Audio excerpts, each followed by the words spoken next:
Nabasa ko itong topic ngayon, sabi ko, grabe itong mga kabataan na to. Parang, yung topic natin, yung questions, parang pang Miss Universe. Parang pang final round na question. Di ba? Totoo yun. Pero nung nakita ko siya, sabi ko parang parang ako talaga to. Parang sumakto.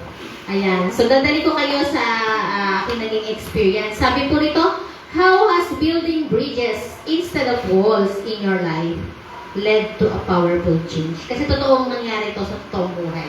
Yan sa buhay ko.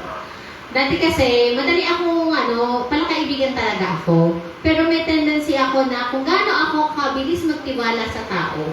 Pagka naka-feel ako, kaya na-experience ko sa taong ko yung rejections, yung failures, basta na-disappoint ako, na-discourage ako. Madali akong, mag-withdraw na, sige, ganyan ka pala.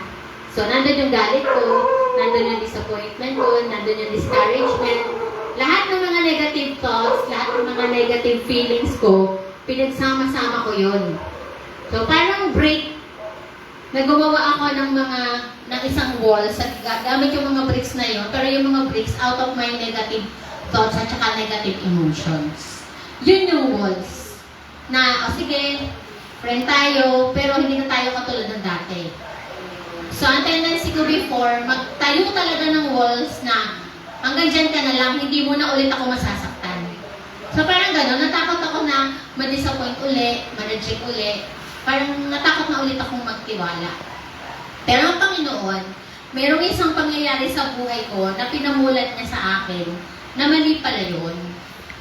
So, nung ako'y bata, meron kaming naging ka-close na lalaki, kuya-kuya ko. Before nag-start lang siya na igib-igib ng tubig kasi di ba uso dati yung mga ganyan, Maynila, di ba? May taga-igib kami ng tubig, estudyante siya, tapos napalapit siya sa family namin. Eh, syempre, dahil dinatino ko siya noon ako noon, nasa grade school lang ako noon. So, parang naging kuya-kuya ko siya. Alam mo yun, na natukonfide ako sa kanya.